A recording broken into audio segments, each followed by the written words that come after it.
Selamun aleyküm. Bugün miladi 6 Mart 2022, Hicri 3 Şaban 1443 Pazar. Bugün 3. Cemre toprağa düşüyor. Günün ayeti: Geceyi gündüze, gündüzü geceye geçirirsin.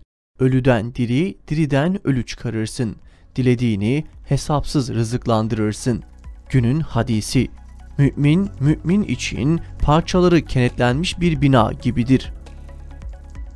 Tarihten haberdar olmak için tarihte bugün neler yaşandı hep birlikte bakalım. 1554. Asıl adı Piri Muhyiddin bin Hacı Mehmet olan Piri Reis vefat etti. Piri Reis çizdiği iki dünya haritası ve Akdeniz Partolanı olan Kitab-ı Bahriye adlı eseriyle büyük ün kazanmıştır. 1714. İngiliz mühendis Henry Mill daktilo makinesinin patentini aldı. 1980.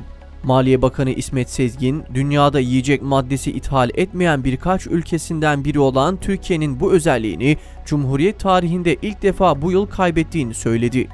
Türkiye'nin içinde bulunduğu şartlardan dolayı 1980 yılı içerisinde yağ ve şeker ithal edileceğini söyledi. 1993. Avrupa Birliği üyesi 15 ülke ile Türkiye arasında Gümrük Birliği Antlaşması Dışişleri Bakanı Murat Karayalçın tarafından imzalandı. Bu antlaşma taraflar arasında tarife indirimi ve ortak gümrük tarifesine uyum yükümlülüklerinin yanı sıra Ankara'nın Avrupa Birliği'nin ortak politikalarına uyumu da içeriyor. Büyük kazanımlar elde etmek için imzalanan sözde bu antlaşmayla Türkiye'nin Avrupa Birliği ülkelerinin açık pazarı haline geldiği gerçeği uzun yıllar sonra anlaşılacaktı. 2008. CHP'nin üniversitelere başörtüsünü serbest bırakan düzenlemenin iptali için yaptığı başvuruyu Anayasa Mahkemesi kabul etti. Meclis Genel Kurulu'nda düzenleme 411 oyla kabul edilmişti. Hürriyet gazetesi düzenlemeyi 411 el kaos için kalktığıyla manşetine taşımıştı. 2008. Kudüs merkezinde Siyon okuluna sızmayı başaran Filistinli bir mücahit 8 Siyonisti öldürdü.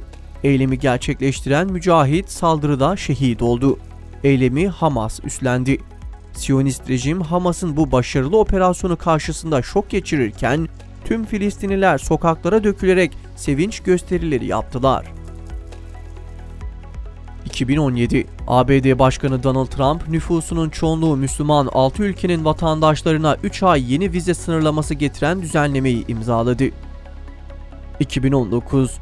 Mardin'in Artuklu ilçesinde istinat duvarının çökmesi sonucu tarihi bir mescit ortaya çıktı.